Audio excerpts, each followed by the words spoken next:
तर चला तर भारतीय समाज आणि शिक्षण याचा दुसरा जो चॅप्टर आहे पाठ्यक्रम S1 त्याचा दुसरा चॅप्टर बघूया. भारतीय राज्यघटना आणि शिक्षण. मग यामध्ये काय काय बघणार आहोत आपण? भारतीय संविधानाची ओळख, शिक्षण आणि बालकांसंबंधीची धोरण आहे, कलमे, तरतुदी, आरक्षण विषयीचे धोरण, भारतीय राज्यघटनेतील समानता व न्यायाची तरतूद, विविध शाळा प्रणाली, हे सर्व आपण यामध्ये बघणार आहोत. मग पहिलं आहे भारतीय संविधानाची ओळख. मग आपल्याला माहिती आहे की भारताचं संविधान म्हणजे नेमकं काय आहे की आणि भारतीय संविधान का तयार करायची गरज पडली किंवा मग भारतीय संविधान नसतं तर आज राष्ट्राचं काय झालं असतं, हे सर्व आपण यामध्ये बघणार आहोत. मग भारताचे संविधान हे स्वतंत्र भारताच्या शिरपेचातील सर्वोच्च मानबिंदू आहे.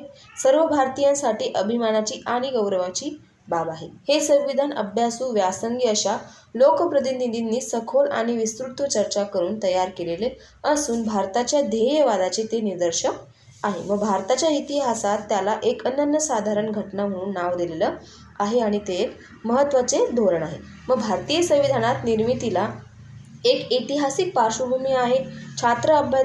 छात्राध्यापकांना विद्यार्थ्यांना ते समजून घेण्याची आवश्यकता आहे जेणेकरून सामाजिकदृष्ट्या व शैक्षणिकदृष्ट्या राज्यघटनेचा विचार करणं सुलभ होईल.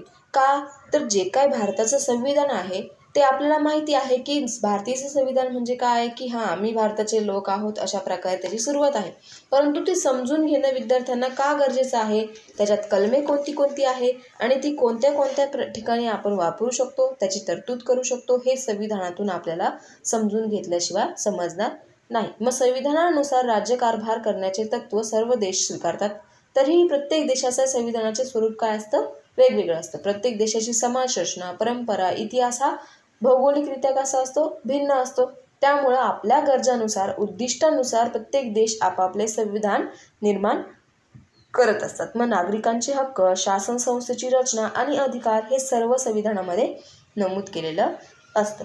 मग त्यामध्ये ऐतिहासिक पार्श्वभूमी आहे. मग ऐतिहासिक पार्श्वभूमीमध्ये काय सांगता येते की 26 नोव्हेंबर 1949 रोजी भारताच्या संविधान सभेत आपली राज्यघटना मंजूर करण्यात आली. संविधानाच्या अंमलबजावणीसाठी 26 जानेवारी 1950 हा दिवस निश्चित करण्यात आला. का? आपल्याला माहिती आहे की 1948 मध्ये आपल्याला स्वातंत्र्य भेटलं.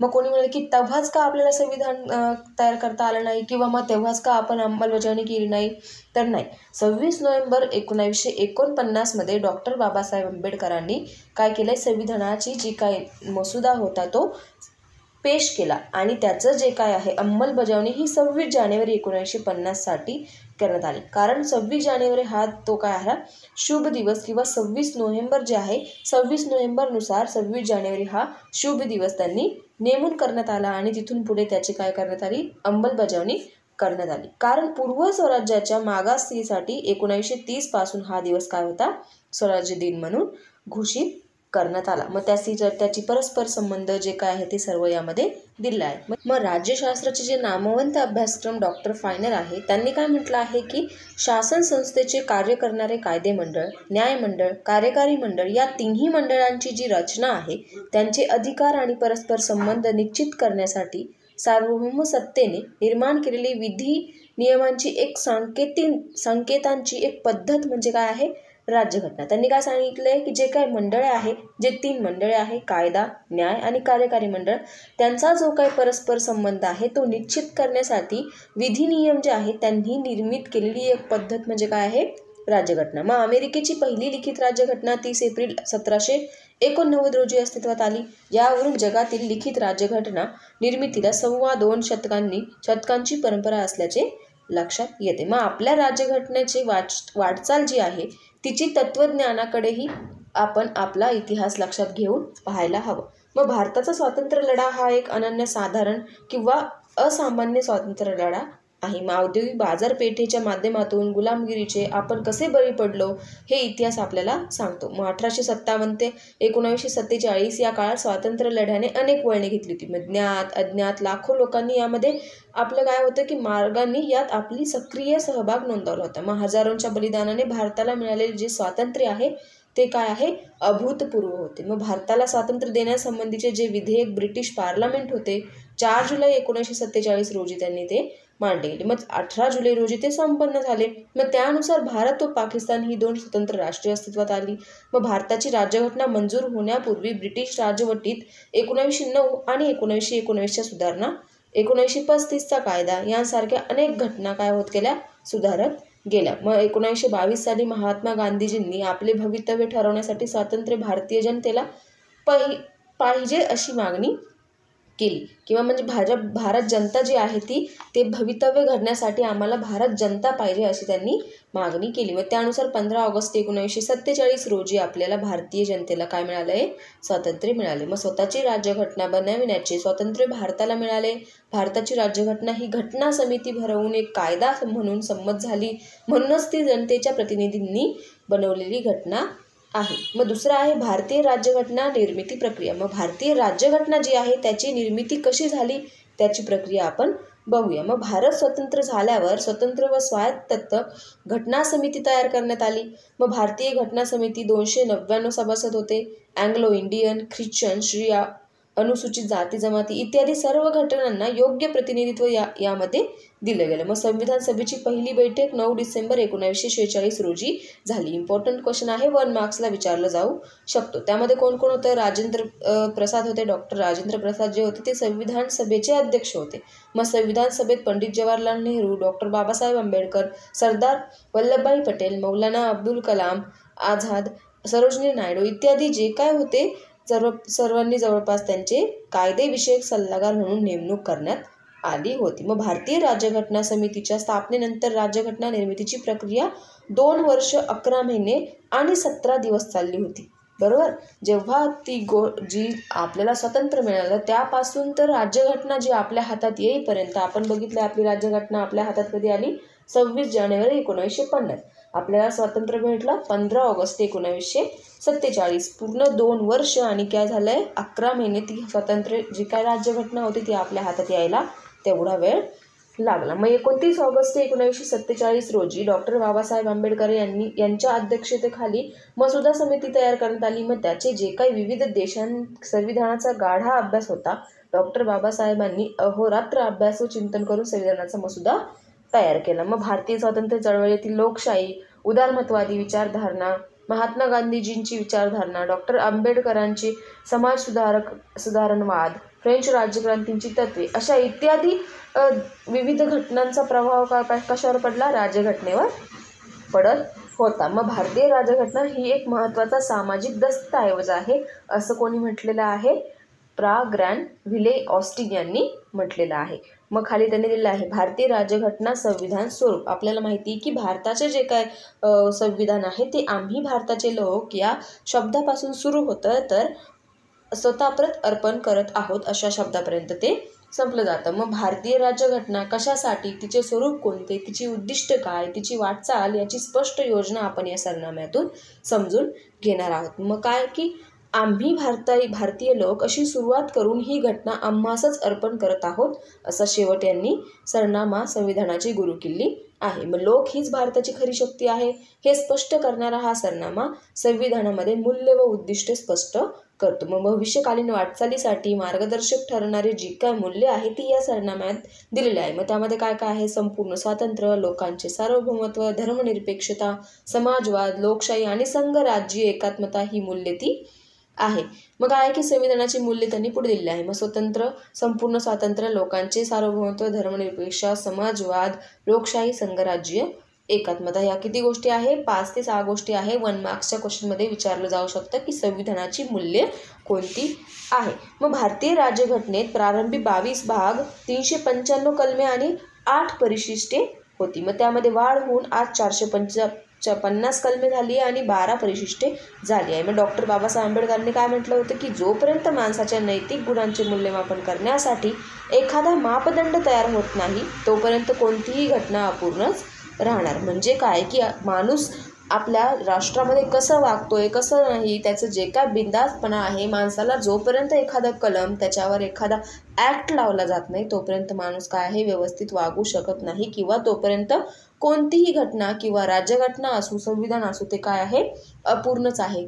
जेव्हा तुम्ही त्यावर कलम लावणार नाही, त्यांना काहीतरी अटी बंधन घालणार नाही तोपर्यंत. म्हणून लोकांचा घटना दुरुस्तीचा हक्क राज्यघटनेने मान्य केला. परंतु घटनेची कोणती दुरुस्ती मूळ चौकटीस हानी पोहोचवेल याचा अंतिम निर्णय मात्र सर्वोच्च न्यायालयाने स्वतःजवळच ठेवला आहे. मग गेल्या 66 वर्षात 100 घटना दुरुस्त्या झाल्या आहेत. मग पुढचं आहे भारतीय संविधानाची उद्दिष्टे. मग भारतीय संविधानाची उद्दिष्टे काय काय आहे? इम्पॉर्टंट क्वेश्चन आहे. 3 किंवा 4 मार्क्सला मोठ्या प्रश्नात विचारलं जाऊ शकतो. मग काय? पहिलं आहे लोकशाही प्रजासत्ताक. मग लोकांनी लोकांसाठी चालविलेल्या लोकराज्यास लोकशाही म्हणतात. आपल्याला हे माहिती आहे, आपण 7वीला 8वीला शिकलेलो आहे. मग लोकशाहीमध्ये देशाचा राज्यकारभार लोकांच्या प्रतिनिधींमार्फत केला जातो. लोकशाहीचा स्वीकार करून प्रत्येक भारतीय नागरिकाला राज्यकारभारात सहभागी होण्याचा अधिकार संविधानाने दिलेला आहे. मतदानाचा अधिकार 18 वर्ष वय पूर्ण असलेल्यांना सर्व नागरिकांना मतदानाचा अधिकार आहे. आपल्या देशासाठी कोणता नेता चांगला आहे, कोणता वक्ता चांगला आहे ते आपल्याला सर्वसामान्य नागरिकांना कशाचा अधिकार आहे? चूज करण्याचा अधिकार आहे. मग आपल्या देशात राष्ट्रपती, पंतप्रधान, उपराष्ट्रपती यांसारख्या पदावरील व्यक्ती जनतेकडून प्रत्यक्ष किंवा अप्रत्यक्षपणे निवडल्या जातात. म्हणून आपला देश काय आहे? प्रजासत्ताक आहे. प्रजेची सत्ता अंतिम यामध्ये आहे. पुढचा आहे समाजवाद. समाजवाद म्हणजे काय की दुर्बल घटनांना संरक्षण देणे, गरीब श्रीमंत यातील दरी कमी करणे ही उद्दिष्टे समाजातून व्यक्त होतात. समाजवादाचे उद्दिष्ट स्वीकारून आर्थिक विषमता व शोषण नष्ट करण्याचे तत्त्व संविधानाने दिले आहे. मग समानता म्हणजे काय की नेमकं कोणालाही, समाजवाद म्हणजे काय की कोणावर शोषण होणार नाही, आर्थिक विषमता त्यामध्ये कोणत्या व्यक्तीमध्ये आर्थिक विषमता, त्यांच्यामध्ये जे काय आहे शोषण नष्ट करण्याचं संविधानाने यामध्ये मान्य केलं आहे. पुढे आहे धर्मनिरपेक्षता.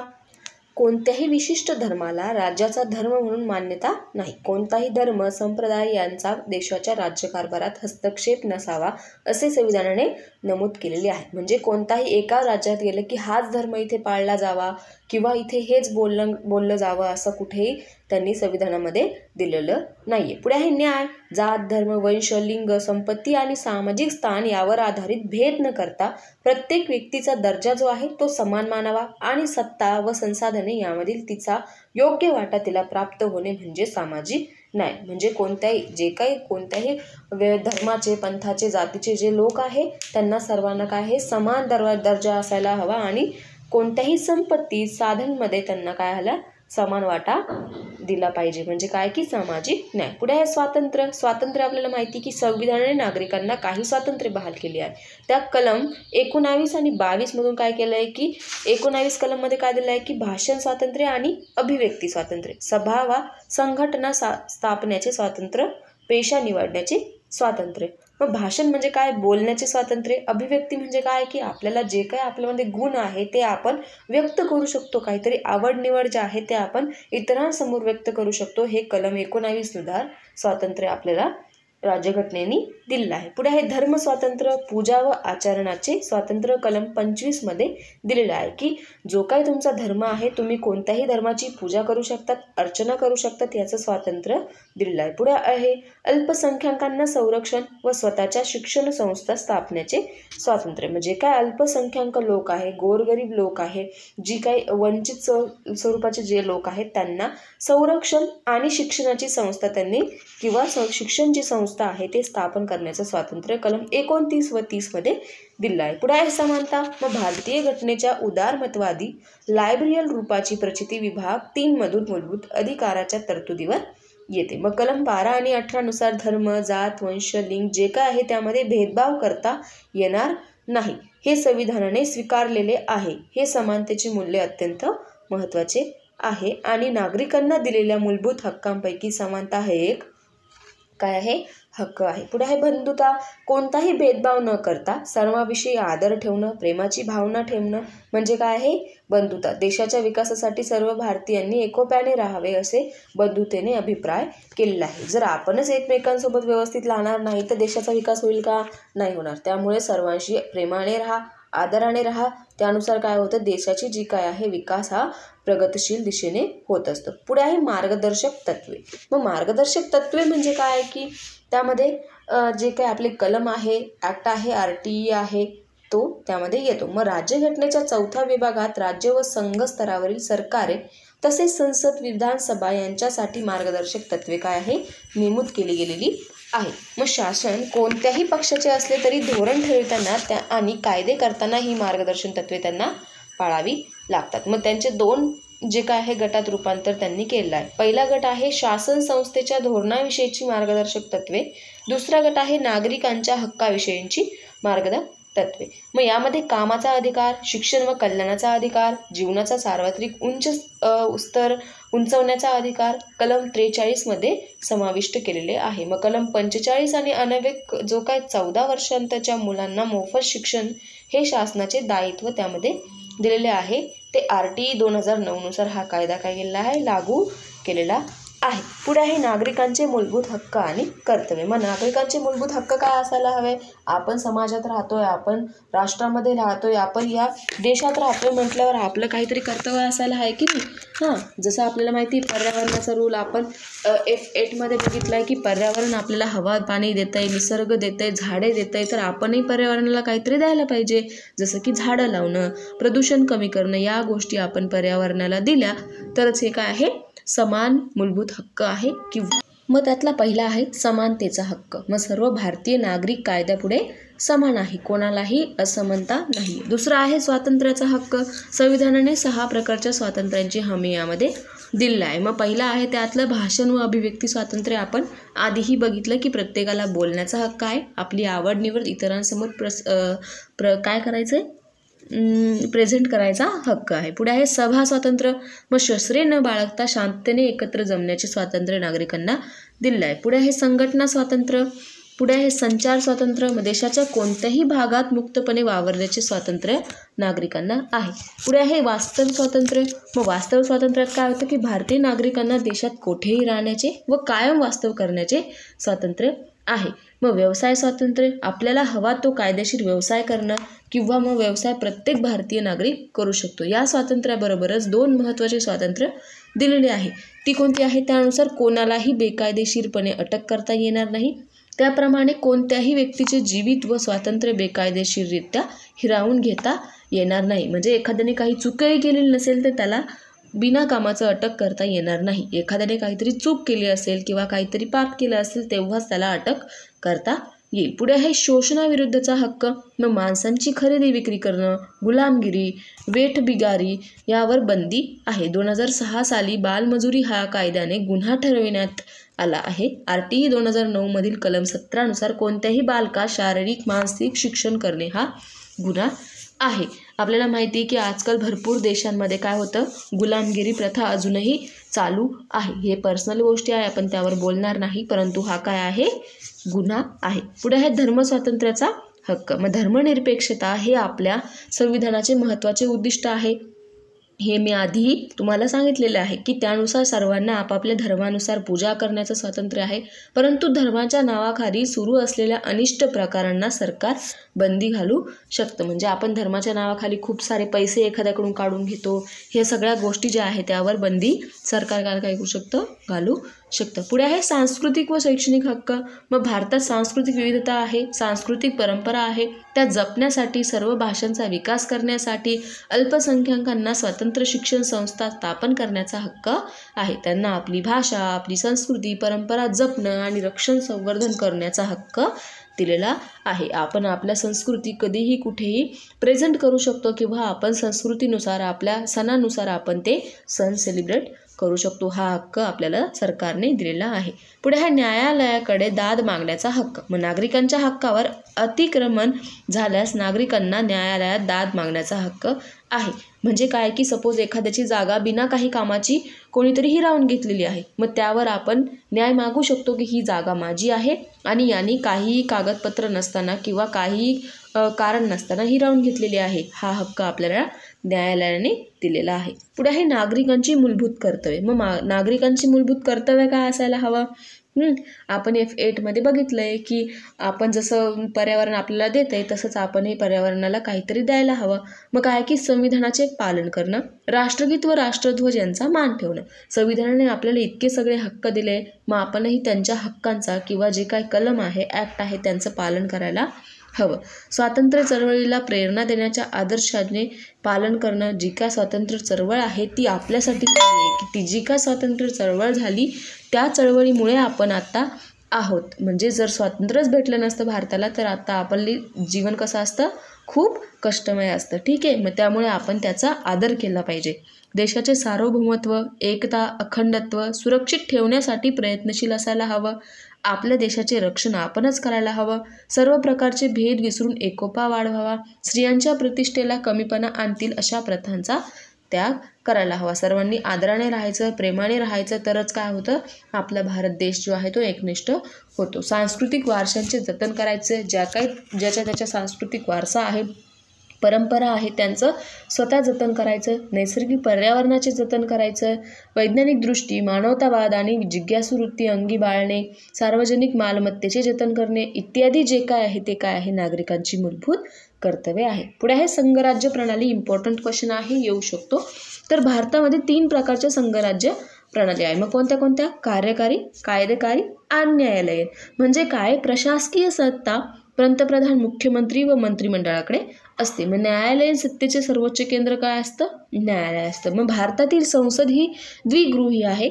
विचारलं जाऊ शकतं चूक की बरोबरसाठी की भारतातील संस्कृती ही एकगृही आहे की द्विगृही आहे? तर आन्सर आहे द्विगृही. मग कलम 168 अन्वये राज्यांची विधिमंडळे एकगृही वा द्विगृही असू शकतात, परंतु भारतातील संसद जी आहे ती द्विगृही आहे. मग राज्यघटनेच्या कलम 343 अन्वये देवनागरी लिपीत लिहिलेले हिंदी भाषा ही संघराज्याची अधिकृत भाषा आहे. मग इंग्रजी भाषेचा उपयोग सर्व अधिकृत कामासाठी करण्यात येईल असे नमूद त्यांनी असून इंग्रजी भाषेच्या वापराविषयी दर 15 वर्षांनी पुनरावलोकन करणं गरजेचं आहे. ठीक आहे, अशा प्रकारे घटनेचे शिल्पकार जे आहे डॉक्टर बाबासाहेब आंबेडकर यांनी सर्वसमावेशक अशी राज्यघटना तयार केलेली आहे. त्यासाठी काही वैशिष्ट्य दिलेले आहे. तर ती वैशिष्ट्ये कोणती बघूया आपण.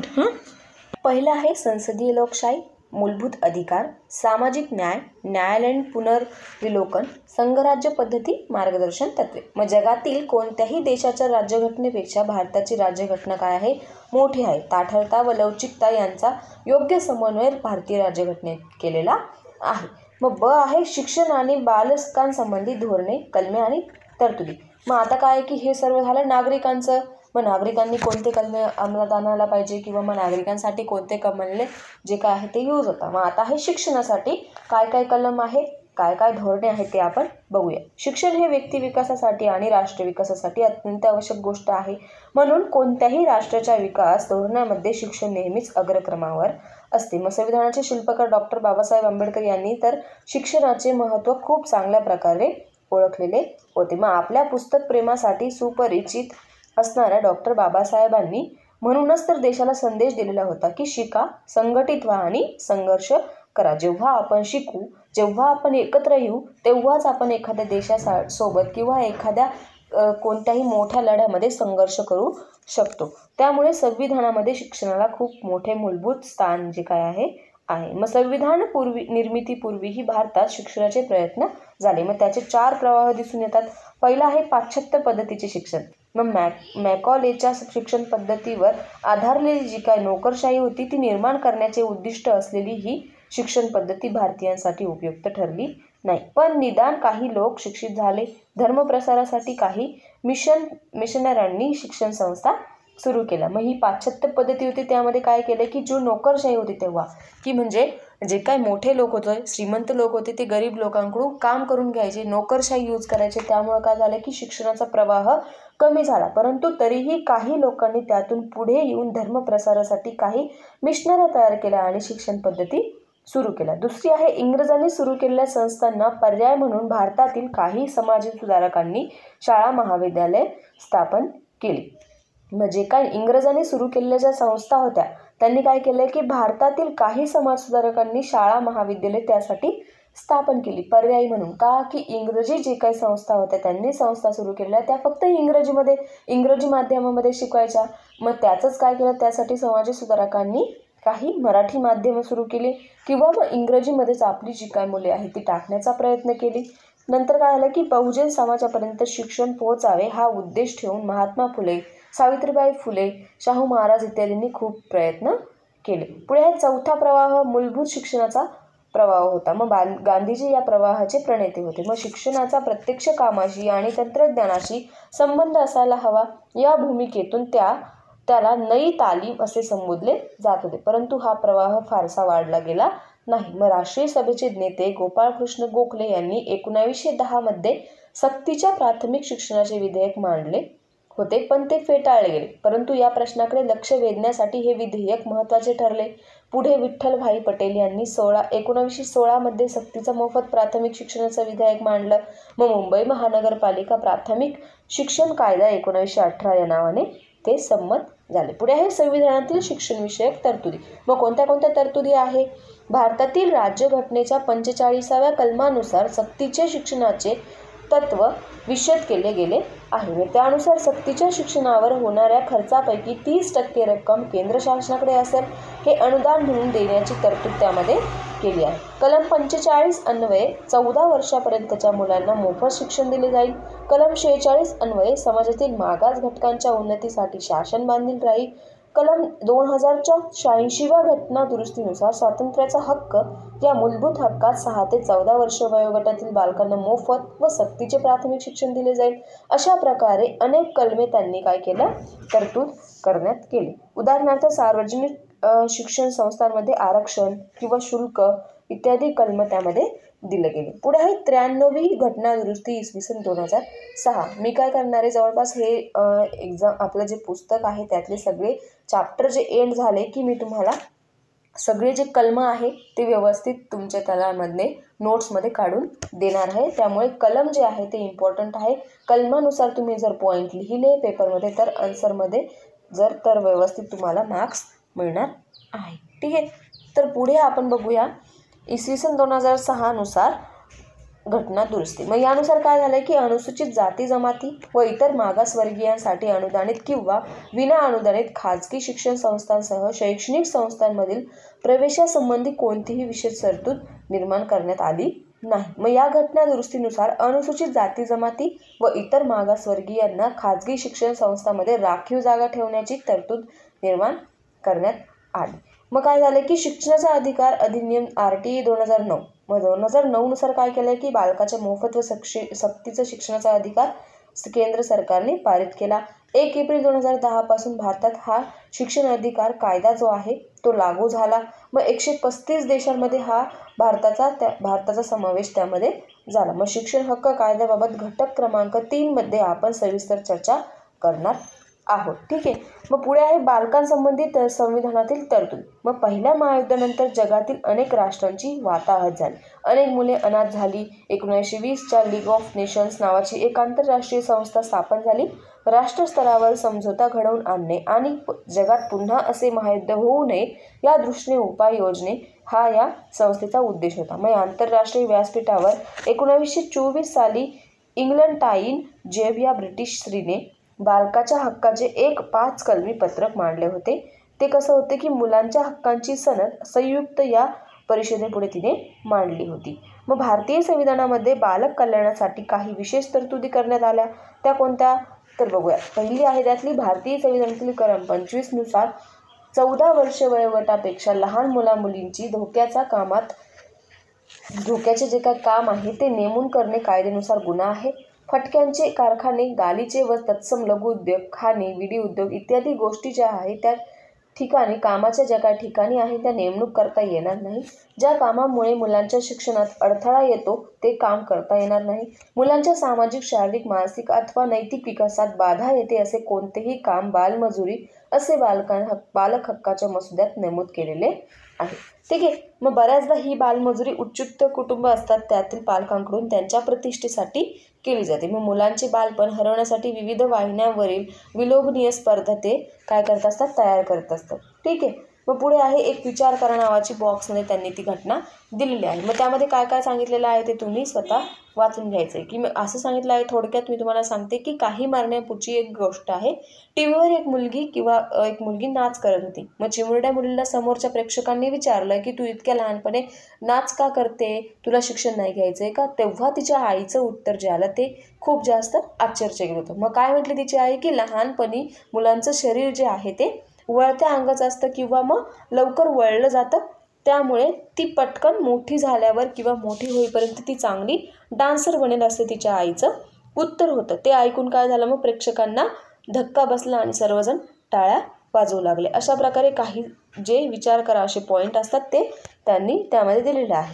ठीक आहे, पुढे आहे factory act 1948, plantations act 1952, mines act 1952, किमान वेतन ॲक्ट 1923 या कायद्यांनुसार अनेक धोरणा विशेष सवलती नमूद केल्या गेल्या.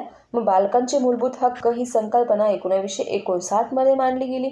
1956 मध्ये हिंदू दत्तक पोटगीचा कायदा अस्तित्वात आला.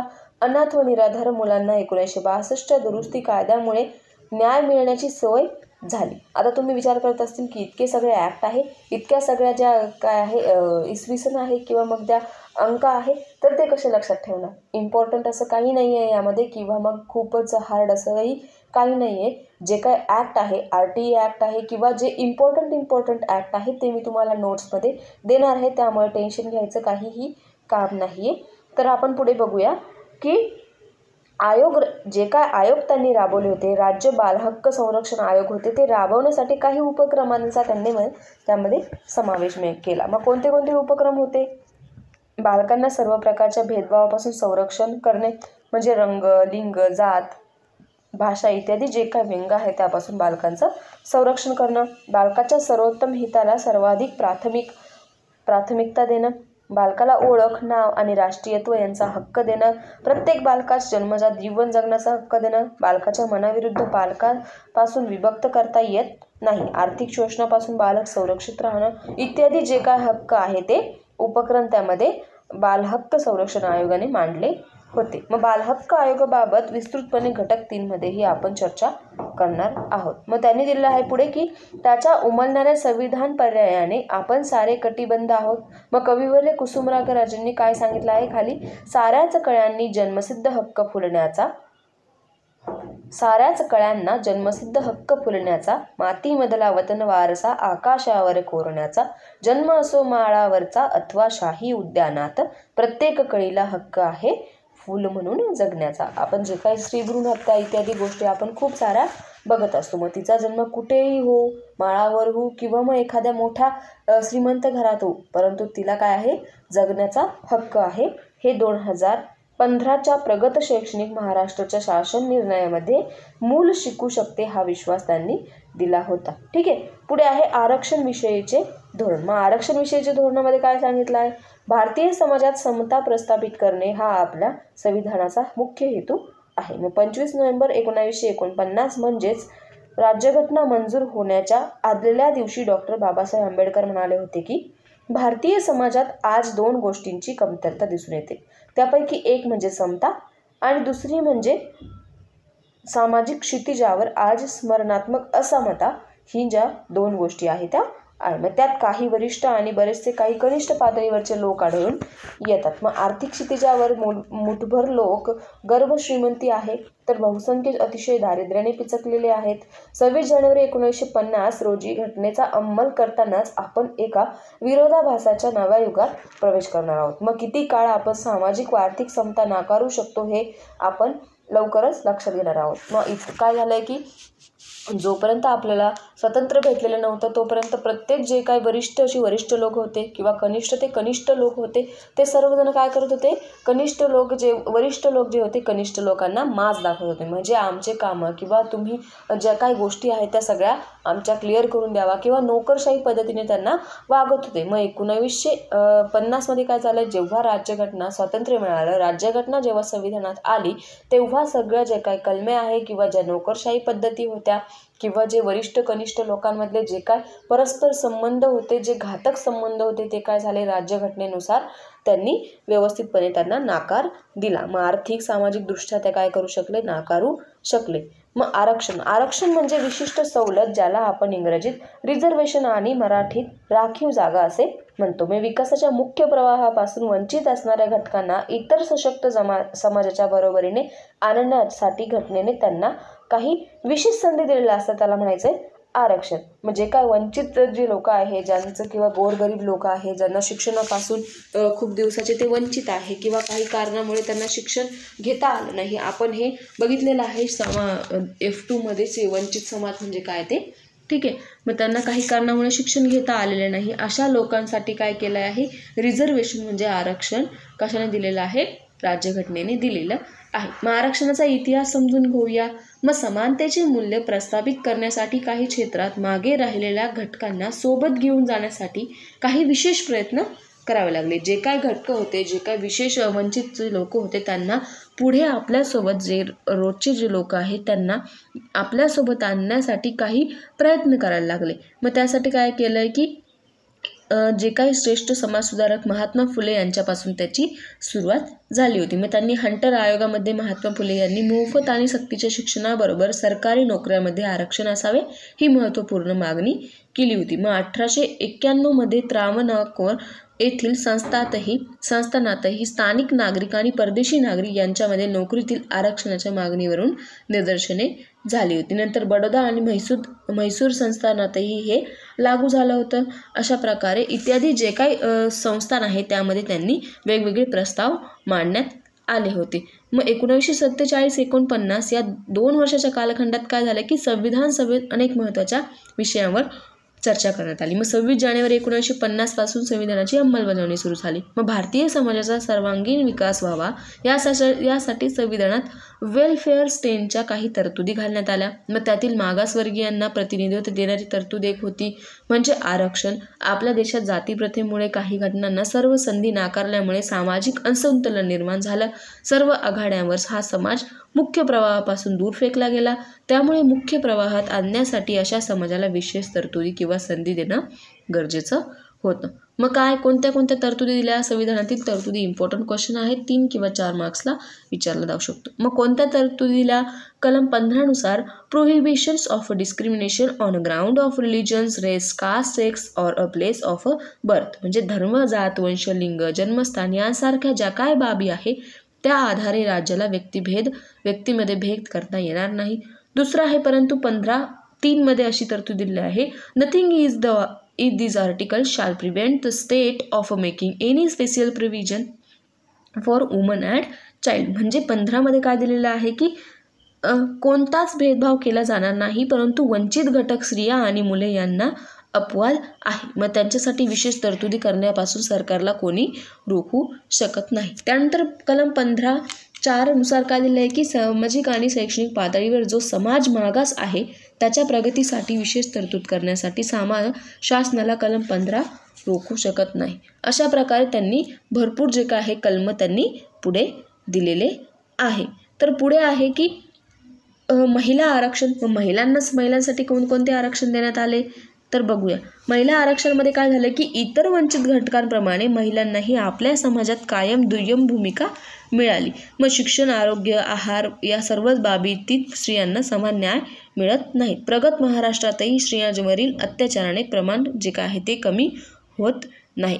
आपल्याला माहिती आहे की पूर्वीचं जे काय समाज होता ते काय फक्त स्त्रीला काय चूल आणि मूल एवढंच म्हणजे जे काय करायचं स्त्रीनी फक्त घरातलं काम करायचं आणि आपले पोरं जे आहे ते सांभाळायचे. परंतु आत्ताचं जग असं झालेलं आहे की आता स्त्री जी आहे ती पुरुषांच्या बरोबरीने खांदा लावून चालण्याचा प्रयत्न करते. ती आपलं घरही सांभाळते, आपले मुलंही सांभाळते आणि समाजातही वावरताना ती काय करते मानवर ठेवूनच चालत असते किंवा वावरत असते. तिच्या स्वतःच्या गरजा पूर्ण करण्यासाठी ती स्वतंत्र झालेली आहे. मग आंतरराष्ट्रीय महिला वर्षामध्ये भारतीय समाजातील स्त्रियांच्या स्थानाचे मूल्यमापन करण्यासाठी नेमलेल्या समितीने आपला अहवाल टुवर्ड्स इक्वॅलिटी या नावाने प्रसिद्ध केला आहे. मग इक्वॅलिटी म्हणजे काय की सर्वांना समान कायदा जो आहे तो आहे. म्हणजे पुरुष जशाप्रमाणे काम करू शकतात तसे स्त्रियाही करू शकतात. स्त्रिया जर घरातलं काम करू शकत असतील तर स्त्रिया जर बाहेरचं काम करू शकत असतील तर पुरुषांनी घरातलं काम करायला हरकत नाही किंवा स्त्रियांना हातभार करायला हरकत नाही. अशा प्रकारे टुवर्ड्स इक्वॅलिटी या ग्रंथामध्ये दिलेलं आहे. मग स्थानिक स्वराज्य संस्थेमध्ये काय केलं आहे की स्त्रियांना राखीव जागा देण्यात याव्या अशी सूचना या समितीने केली. मग त्यामुळे भारतीय राजकारणात महिलांचे प्रतिनिधित्व वाढायला मदत झाली. मग राज्यातील विविध मंडळांत स्त्रियांना राखीव जागा देण्याऐवजी विधेयक मांडले गेले. 2001 साली केंद्र सरकारमध्ये महिलांसाठी धोरण आखले गेले. मग त्यामुळे राजकारणातील महिलांचा सहभाग वाढल्याचे चित्र आपल्याला दिसून येतं. मग शिक्षण, नोकरी यामध्ये महिलांसाठी विशिष्ट राखीव जागा ठेवण्यात आल्या. अल्पसंख्याकांना त्यांच्या शिक्षण संस्था सुरू करण्यासाठी संविधानाने मान्यता दिली. आरक्षणाचे नियम त्यांच्या शिक्षण संस्थांना लागू होत नाही. मुस्लिम समाजातील जातींचा अभ्यास करण्यासाठी रंगनाथन मिश्रा व माजी न्यायमूर्ती रंजीनाथ सच्चर यांच्या अध्यक्षतेखाली त्यांनी नेमणूक करण्यात आली. पुढे आहे आरक्षणाची आवश्यकता का भासली. आता इतके झाले, महिला आरक्षण झालं, शिक्षणाविषयी आरक्षण झालं, परंतु त्याची आवश्यकता का भासली तर हे आपण बघूया. सामाजिक व आर्थिकदृष्ट्या मागास असणाऱ्या जे काही घटना होत्या समानतेच्या पातळीवर आणण्यासाठी संविधानाने आरक्षणाची तरतूद केली. आपल्याला माहिती आहे की आपला भारत देश होता तो खूप जास्त मागासलेला होता, सामाजिक आर्थिकदृष्ट्या खचलेला होता. त्यासाठी काय झालं की संविधानाने आरक्षणाची तरतूद आणली. मग त्यानुसार कलम 12, 13, 14, 15, 16, 17, 18, 19, 46, 243, 330 ते 342 यानुसार आरक्षणाच्या विविध तरतुदी नेमूद करण्यात आल्या. मग सुरुवातीला जात हाच आरक्षणाचा मुख्य पाया होता, कारण भारतीय समाजातील जाती व्यवस्थेच्या वाईट रूढीमुळे समाज व्यवस्थेत असमतोल निर्माण होत होता. परंतु बाबासाहेब आंबेडकरांनी स्पष्ट केले की आरक्षण हे कुबड्यांप्रमाणे नाही, आरक्षण ही संधी आहे. त्या संधीचा उपयोग करून सक्षम होणे हा उद्देश आहे. भारतीय संविधानात आरक्षणाची तरतूद 10 वर्षासाठीच होती. 95व्या घटनादुरुस्तीनुसार कलम 334 नुसार आरक्षणाची जी मुदत आहे ती 26 जानेवारी 2020 पर्यंत वाढवण्यात आली होती. मग आरक्षणाचा अर्थ जो काय आहे चुकीचा लावला. काही लोकांनी नकारात्मक दृष्ट्या त्याचा अर्थ घेतला. काही लोकांनी काय केलं की सर्वांनाच आरक्षणाचा लाभ हवा असे चुकीचे उदाहरण त्यामुळे मांडण्यात आले. मग त्यामुळे काय झालं की आरक्षणामुळे वर्षानुवर्षे मागे पडलेल्या लोकांना पुढे येण्याची संधी मिळाली. मग संविधानात अपेक्षित केलेले जे काय न्याय आहे, समता, बंधुता ही तत्वे आहे प्रत्यक्षात साकार होण्यासाठी आरक्षण धोरण काय झालं उपयुक्त झालं. मग मुख्य प्रवाहातील सर्वांचे समान प्रतिनिधित्व होऊ शकले. सद्यस्थितीतील आरक्षणाचा आर्थिक निकष हा पाया काल सुसंगत होऊ शकला. मग आरक्षण धोरणामध्ये यापुढे काही बदल करण्याची नक्कीच गरज आहे. आरक्षण हे प्रत्येक समस्येवरील उत्तर नाही हे आपण लक्षात घेतलं पाहिजे. मग आरक्षण हे अंतिम नाही असे स्वतः डॉक्टर बाबासाहेब आंबेडकर यांनी सांगितलेलं होतं. परंतु आजकाल आरक्षणाचा फायदा जो काय आहे तो चुकीचा सुद्धा घेतला जातो. तर पुढे आहे भारतीय राज्यघटनेतील समानता व न्यायाची तरतूद. विविध शाळा प्रणाली व भारताचे संविधान समता, बंधुता, न्याय आणि स्वातंत्र्य या पायावर उभे आहे. घटनेचे शिल्पकार डॉक्टर बाबासाहेब आंबेडकरांनी संविधानात सभेतील आपल्या शेवटच्या भाषणात सांगितलेलं आहे की भारत एक व्यक्ती, एक मत, एक मूल्य या धोरणातून राजकीय लोकशाही राष्ट्र बनेल. म्हणजे भारत जे आहे व्यक्ती एक मत, एका व्यक्तीचं एक मत म्हणजे एक मूल्य. ज्या व्यक्तीचं जे मत असेल तेच आपलं काय आहे भारतासाठी मूल्य आहे. पण त्याला सामाजिक लोकशाही राष्ट्र बनवावं लागेल. सामाजिक लोकशाही म्हणजे काय नेमकं? स्वातंत्र्य, समता, बंधू भगिनी भाव इत्यादी ज्या काही गोष्टी आहेत त्या सहअस्तित्वात आपल्याला आणता आल्या पाहिजे. स्वातंत्र्याला समानतेपासून वेगळं करता येणार नाही, समानतेला स्वातंत्र्यापासून वेगळं करता येणार नाही. म्हणून काय की या दोन्ही मूल्यांना बंधू भगिनी भावापासून वेगळं करता येणार नाही. स्वातंत्र्य आणि समता या दोन्ही मूल्यांचं सहअस्तित्व टिकवणं हे स्वतंत्र भारतासमोरचं आव्हान आहे. त्यासाठी आपल्याला एकमेकांसोबत आदराने, प्रेमाने, या भावनेने राहायला हवं. तेव्हाच जे काय आहे ते समानता किंवा समबंधुता जी आहे ती टिकली जाऊ शकते. हे आव्हान पेलण्यासाठी संविधानच आपल्याला मदत करते. मग त्यांनी काय केलं की काही अधिकार दिले, काही हक्कही दिले. आपल्याला एखादा अधिकार दिला आहे परंतु आपल्याला काही हक्कही दिले आणि त्यावर काही कलमही घातले आणि अटीही घातले. आपण एखादा अधिकार आपण घेऊ शकतो, एखादा हक्कही आपण मागू शकतो. परंतु जर तो हक्क आपण चुकीचा घेत असेल, एखादा अधिकार जो आहे त्याचा गैरफायदा घेत असेल, त्यासाठी त्यांनी काही अटीही घातल्या आणि काही कलमेही घातले. म्हणजे प्रत्येक संधीचा फायदा तुम्ही तुमच्या अंथरूण पाहून पाय पसरावे अशा प्रकारेच घ्यायला हवा.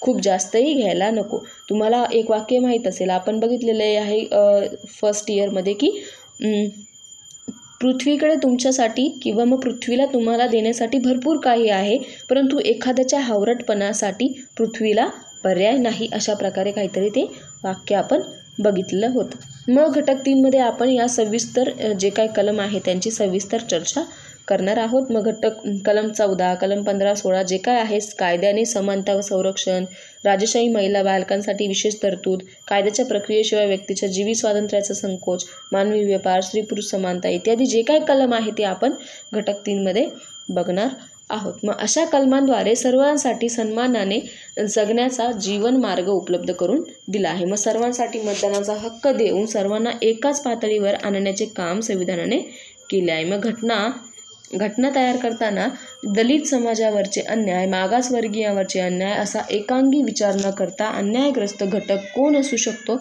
आणि त्यांना न्याय कशा प्रकारे मिळतील अशा प्रकारे विचार केला गेला पाहिजे. मग आपल्या संविधानाने अप्रत्यक्ष लोकशाही स्वीकारली आहे, निवडून दिलेल्या लोकांमार्फत राज्यव्यवस्था स्वीकारली आहे. आपले संघराज्य स्वरूप वेगळे आहे.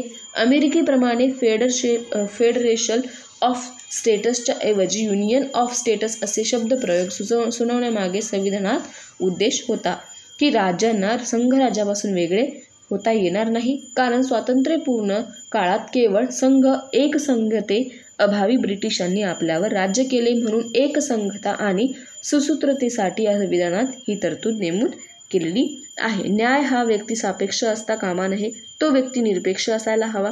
न्याय म्हणजे काय, व्यक्तिसापेक्ष म्हणजे काय की स्वतःसाठी सेल्फिशपणासाठी न्याय नको, व्यक्तीसाठी दुसऱ्यांसाठी मदत करण्यासाठी न्याय हा असायला हवा. व भारतीय संविधानाने व्यक्तीचा आर्थिक, सामाजिक, धार्मिक, सांस्कृतिक, शैक्षणिक विकास करून न्याय, स्वातंत्र्य, समता, बंधुता, लोकशाही या लोकशाही मूल्यांची जोपासना व्हावी या उद्देशाने मूलभूत हक्क काय केले आहे, समाविष्ट केलेले आहे. मग भारतातील राज्यघटनेतील भाग 3मधील कलम 14 ते 32 पर्यंत मूलभूत हक्क आहे ते कोणते? समानतेचा, स्वातंत्र्याचा, शोषणाविरुद्ध घटनात्मक उपायांचा हक्क इत्यादी जे काय आहे. याशिवाय धर्म स्वातंत्र्याचा हक्क आणि सांस्कृतिक व शैक्षणिक हक्कही यामध्ये समाविष्ट केलेला आहे. पुढे आहे वैशिष्ट्य. मग मूलभूत हक्कांना न्यायालयीन संरक्षण आहे. आणीबाणी काळात ते स्थगित होतात. मग कोणते कोणते हक्क दिलेले आहे, त्याचे वैशिष्ट्य काय दिलेले आहे तर बघूया. समानतेचा हक्क कलम 14 ते 18. मग कायद्यासमोर सर्वांना समानतेने वागवले जाईल, तसेच कोणासही कायद्याच्या समान संरक्षणापासून वंचित केले जाणार नाही, हे कलम 14 नुसार दिलेलं आहे.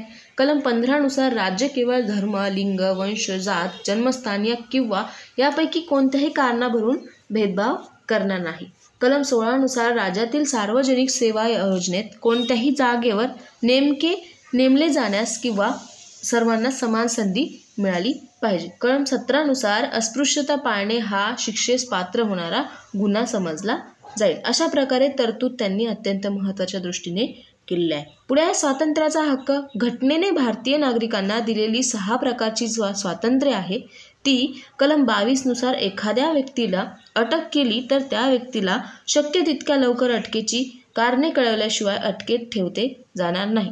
त्यानुसार त्याला त्याच्या पसंतीचा वकिलांचा सल्ला घेण्याचा हक्क नाकारता येणार नाही. या अधिकाराला काही अपवाद आलेले आहे. म्हणजे सपोज एखाद्याने काहीतरी काम केलंय किंवा काहीतरी गुन्हा केला तर तो गुन्हा कबूल झाल्याशिवाय किंवा तो गुन्हा का केलाय किंवा केलाय की नाही त्या अटकेपर्यंत जे काय कारण आहे त्या गुन्हेमागचं कारण जे आहे ते चुकीचं आहे की बरोबर आहे हे कळल्याशिवाय त्याला अटक केली जाणार नाही. मग घटनेतील मार्गदर्शक तत्वे काय आहे की मार्गदर्शक तत्वे ह्या आपल्या राज्यघटनेचे वैशिष्ट्य आहे. हे आपण उपघटक 1 मध्ये बघितले आहे. मग समानता आणि न्यायाची तरतूद या मार्गदर्शक तत्वांमध्येच केलेली आहे. या मार्गदर्शक तत्वांच्या अंमलबजावणीत संदर्भात न्यायालयात दाद मागता येणार नाही. असे असले तरी राज्यावर अंकुश ठेवण्याचे काम ते करतात. मग देशाचे शासन चालवण्यासाठी अत्यावश्यक असे त्याचे वर्णन घटनेमध्ये दिले आहे. मग कल्याणकारी राज्याद्वारे लोककल्याण, सामाजिक, आर्थिक व राजकीय न्याय, विषमता निर्मूलन, मानवी प्रतिष्ठेची प्रस्थापना या बाबी साध्य करणं अत्यंत मार्गदर्शक तत्वाचा महत्त्वाचा हेतू आहे. पुढे आहे संविधानाची उद्देशिका सरनामा. न्याय व समानता ही उद्दिष्टे संविधानाच्या उद्देशिकेतच सुस्पष्ट होतात. त्यासाठी संपूर्ण राज्यघटनेचा अभ्यास करण्याची गरज नाही. न्याय, स्वातंत्र्य, बंधुता, समता, राष्ट्रीय एकात्मता या मूल्यांवर आधारित राज्यघटनेचा स्वीकार करून आपण लोकांसाठी लोकांनी चालवलेली लोकशाही राज्य सुरू केले आहे. मग सर्व नागरिकांना सामाजिक, आर्थिक, राजनैतिक न्याय, विचार, अभिव्यक्ती, विश्वास, श्रद्धा, उपासना या गोष्टींचा याबरोबरच व्यक्तीची प्रतिष्ठा, राष्ट्रीय एकात्मता यांचे आश्वासन देणारी बंधुता या सर्व बाबींची हमी यामध्ये गणराज्याने दिलेली आहे. गणराज्य म्हणजे काय? सर्वसामान्य जनतेचे राज्य असाच अर्थ अभिप्रेत आहे. गणराज्य म्हणजे काय की जे काय राज्यातले लोक आहे, सर्वसामान्य जनता आहे, त्यांचे जे हक्क आहे, ज्या श्रद्धा, दर्जा इत्यादी जे काय संधी आहेत त्यांना अभिप्राय देणं म्हणजे गणराज्य. तात्पर्य काय सांगायचं आहे की संविधानकारांनी निर्मिती केलेल्या संविधानाने राजकीय सांगाडा तयार केला आहे, परंतु आपण भारतीय लोकच त्यात प्राण फुंकरणार आहोत, हे डॉक्टर बाबासाहेब आंबेडकरांनी विषद केलेले होते. मग संविधानाच्या गुणवत्तेपेक्षा ते राबवणारे लोक कसे आहेत हे महत्त्वाचं आहे आणि त्यांनी विषद केले होते. ठीक आहे. मग अशा प्रकारे विद्यार्थ्यांनी हे समजावून घेणे काय आहे? गरजेचं आहे. मग त्यासाठी काय सांगितलं आहे की निबिड अरण्ये तोडवित आलो फोडून या टाहो, रथ समतेचा असा आणिला सांभाळून न्याहो. म्हणजे डॉक्टर आंबेडकरांनी काय म्हटलं आहे की त्यांनी इतके सगळे प्रयत्न करून जे काय रानवन आहे ते तुडवून आले, फोडून आले, जो काय रथ त्यांनी आणलेला आहे संविधानाचा, राज्यघटनेचा जो रथ त्यांनी इथपर्यंत आणलेला आहे, मी इथपर्यंत सांभाळला, तो तुम्ही आता पुढे काय करायचा आहे? सांभाळून न्यायचा आहे. अशा प्रकारे त्यांनी काय सांगितलं आहे? बाबासाहेब आंबेडकरांनी सांगितलं आहे. मग विविध शाळा प्रणाली इम्पॉर्टंट क्वेश्चन आहे, 3 किंवा 4 मार्क्सला विचारलं जाऊ शकतो. मग स्वातंत्र्योत्तर काळात भारतातील शिक्षणाचा विकास कसा होत गेला हे आपण पाहिले आहे. मग स्वातंत्र्य प्राप्तीनंतर संविधानामध्ये 45व्या कलमानुसार 6 ते 14 वयोगटातील मुलांना मोफत सक्तीचे शिक्षण दिले आहे. राधाकृष्ण आयोग, मुललियार आयोग, कोठारी आयोग इत्यादी जे काय आयोग आहे त्यांचे शैक्षणिक धोरण अशा काही धोरणांद्वारे तसेच काही समित्यांद्वारे नवनवीन त्याच्यामध्ये काय होत गेलं? बदल होत गेले. अर्थातच हे बदल काय आहे? भारतीय संविधानाला केंद्रस्थानी ठेवूनच होत गेले, कारण भारतीय संविधानात हाच शिक्षण पद्धतीचा मुख्य आधार आहे. म्हणून भारतीय संविधानातील मुख्य तत्त्वे शिक्षणातून समजण्याचे, नागरिकांना रुजवण्याचा प्रयत्न त्यांनी केला आहे.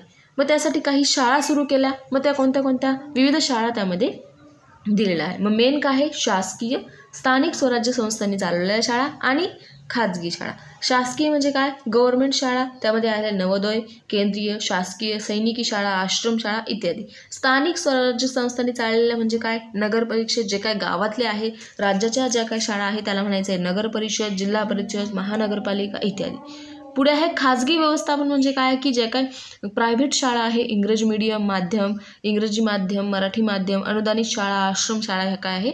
खाजगी व्यवस्थापन करणाऱ्या शाळा येतात. मग अशा प्रकारे हे काय आहे? शाळांचे प्रकार आहे. मग प्रत्येक बालकाचा शिक्षण घेण्याचा हक्क या शाळा पूर्ण करतात. जिथे जे एखाद्या बालकाला खूप खेड्यात राहतोय परंतु तिथे एकच प्रकारची शाळा तिथे आहे, परंतु त्या शाळेत जाणं त्याचा हक्क आहे. घरी बसण्यापेक्षा तो त्या शाळेत जाऊन थोडंफार तरी काहीतरी शिकू शकतो.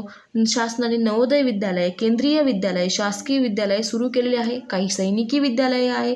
जशा प्रकारे जिथे जी शाळा अवेलेबल असेल तिथे मुलांना जाऊन शिक्षण घेण्याचा अधिकार राज्यघटनेने 2009 नुसार RTI नुसार दिलेला आहे. मग त्यासाठी काय केलं आहे? त्या विविध प्रकारच्या शाळा त्यांनी कोणत्या आखल्या होत्या. मग काय? महात्मा फुले शिक्षण हमी योजना, राजीव गांधी संधी शाळा, साखर शाळा, वसती शाळा. परंतु आता प्रत्येक मूल शिक्षणाच्या मुख्य प्रवाहात आले पाहिजे हा विचार केंद्रस्थानी ठेवून RTI 2009 नुसार एकही मूल शाळाबाह्य राहणार नाही याची काळजी घेणं जबाबदारी आहे. मग जिल्हा परिषद, महानगरपालिका, नगरपालिका, स्थानिक स्वराज्य संस्थांमार्फतही शाळा चालवल्या जात आहे. यात विविध माध्यमांच्या शाळांचा समावेश केला गेला आहे. मग सर्व क्षेत्रात सुरू असलेल्या जे काही खाजगी प्रकारच्या ज्या शाळा आहे, खाजगीकरण जे आहे ते मोठ्या प्रमाणावर आजकाल सुरू झालेलं आहे. त्यामुळे काय होतं की गव्हर्नमेंट शाळामध्ये कोणी जातच नाही. प्रायव्हेटमध्ये सर्व प्रकारच्या फॅसिलिटी उपलब्ध करून दिलेल्या असतात, अनुदानित असतात किंवा मग जे काय आहे तिथे फीज खूप पॅरेंट्स काय करतात, खूप जास्त फीज भरून पण प्रायव्हेटमध्ये घालतात, परंतु गव्हर्नमेंटमध्ये आजकाल कोणीही घालत नाही. मग संविधानातील कलम 29 व 30 अन्वये अल्पसंख्याकांना स्वतःच्या शिक्षण संस्था स्थापण्याचे स्वातंत्र्य आहे. विद्यार्थ्यांना स्वतःला आवडणारी शाळा किंवा शिक्षण संस्था चूज करायचा हक्क त्यामध्ये दिलेला आहे. मग काय आहे की त्यामध्ये जे काही अल्पसंख्याक विद्यार्थी आहेत त्यांना दिवसा शिक्षण नाही घेता येत, तर मग त्यांना रात्र शाळा, दिव्यांग मुलांसाठी विशेष शाळा, नापास मुलांची शाळा, व्यावसायिक अभ्यासक्रमाच्या शाळा, दिवसभर शाळा, महाविद्यालयात जाऊन शिक्षण न घेता येणाऱ्या विद्यार्थ्यांसाठी या प्रकारच्या शाळा त्यांनी समाविष्ट केलेल्या आहे. मग हे काय जे आहे त्यावेळी अशा शाळा उपयुक्त ठरतात जेव्हा सामाजिक न्याय मिळवून देण्यासाठी ह्या शाळा काय करतात, व्यवस्थितपणे मुलांना स्वतंत्रपणे शिक्षण देण्याचं कार्य करत असतात. मग तंत्र शिक्षण विभागामार्फत व्यावसायिक अभ्यासक्रमाचा अंतर्भाव असणाऱ्या ज्या काही शाळा आहे, विद्यार्थ्यांच्या कौशल्यांचा विकास करण्यासाठी व स्वावलंबी होण्यासाठी अशा शाळा नक्कीच उपयुक्त ठरतात. मग एकाच वेळी एक वेगळी वाट म्हणून काही ठिकाणी नापास मुलांच्या शाळा चालवल्या जातात. नापास मुलांमधील आत्मविश्वास जागृत करून त्यांच्यातील सुप्त गुणांना वाव देण्याचे काम काही संस्था, स्वयंसेवी संस्था ज्या काय आहे त्या करत असतात. याशिवाय नवोपक्रमशील शाळा, अध्ययन अध्यापनात वेगवेगळे प्रयोग करून शिक्षण क्षेत्राला एक निश्चित दिशा देणाऱ्या शाळा, अशाही शाळा त्यामध्ये दिलेल्या आहे. मग त्यामध्ये काय CBSE, ICSE, IB इत्यादी प्रकारच्या अभ्यासक्रम त्यामध्ये बोर्डांचा समावेश त्यामध्ये असतो. मग जागतिकीकरणामुळे अनेक परदेशी संस्थांनी आपल्या देशात, राज्यात इंटरनॅशनल ज्या काही स्कूल आहे त्या स्थापित करण्यात गेलेल्या आहे. परंतु काही वेळा या शाळांच्या दर्जाबाबत आणि पालकांची यामध्ये आर्थिक हानी होणार नाही, आर्थिक पिळवणूक याबाबत प्रश्नचिन्ह निर्माण झालेले दिसून येते. पुढे आहे राष्ट्रीय मुक्त विद्यालयीन शिक्षण संस्था NIOS. मग संविधानातील तरतुदीनुसार उच्च दर्जाचे शिक्षण ही कोणा एका वर्गाची जबाबदारी नाही, म्हणून जी काही उच्च दर्जाचे शिक्षण आहे ते सर्वांची जबाबदारी आहे. म्हणून औपचारिक शिक्षण व्यवस्थेत शिक्षण घेण्यास असमर्थ असणारे परंतु शिक्षण घेण्याची अनिवार्य ओढ असणाऱ्या व्यक्तींसाठी मुक्त विद्यापीठ जे आहे ते त्यांनी पुरवलेलं गेलेलं आहे. काहींचं काय होतं की लग्न झालं आहे आता, किंवा मग आर्थिक स्थिती खालवलेली आहे, बाकी काहीतरी काम असतं, त्यामुळे त्यांना काय आहे की शाळेत येणं जाणं शक्य होत नाही. त्यासाठी त्यांना काय केलेलं आहे, मुक्त विद्यापीठ जे आहे ते सुरू केलेलं आहे. जगातील पहिले मुक्त विद्यापीठ जे आहे ते इंग्लंडमध्ये 1969-69 मध्ये स्थापन झालेले होते. मग आपल्याकडे यशवंत चव्हाण मुक्त विद्यापीठ आहे, इंदिरा गांधी मुक्त विद्यापीठ आहे, अशा प्रकारे अनेक प्रकारचे मुक्त विद्यापीठ तिथे आहे. मग शिक्षणाच्या समान संधीचे तत्व या शाळा खऱ्या अर्थाने अवलंबताना दिसतात. शिक्षणाची खूप मोठी संधी या मुलामुलींना यामुळं मिळते. मग अशा प्रकारे विविध शाळांमधून भारताचे भवितव्य घडलं जातं. इंग्रजी, सेमी, कॉन्व्हेंट्स, इंटरनॅशनल इत्यादी ख्रिश्चन, मुस्लिम, लिंगायत, अल्पसंख्याक शाळा यामध्ये आपल्याला दिसून येतात. मग भारतीय संविधानातील तरतुदींना आधार मानून शिक्षणातून एक चांगला माणूस निर्माण करणं होण्यासाठी संपूर्ण शिक्षण व्यवस्था जी काय आहे ती कटिबद्ध आहे. मग या संविधानातून आपल्याला असं समजलंय की प्रत्येक विद्यार्थी, प्रत्येक व्यक्ती हा शिकला पाहिजे.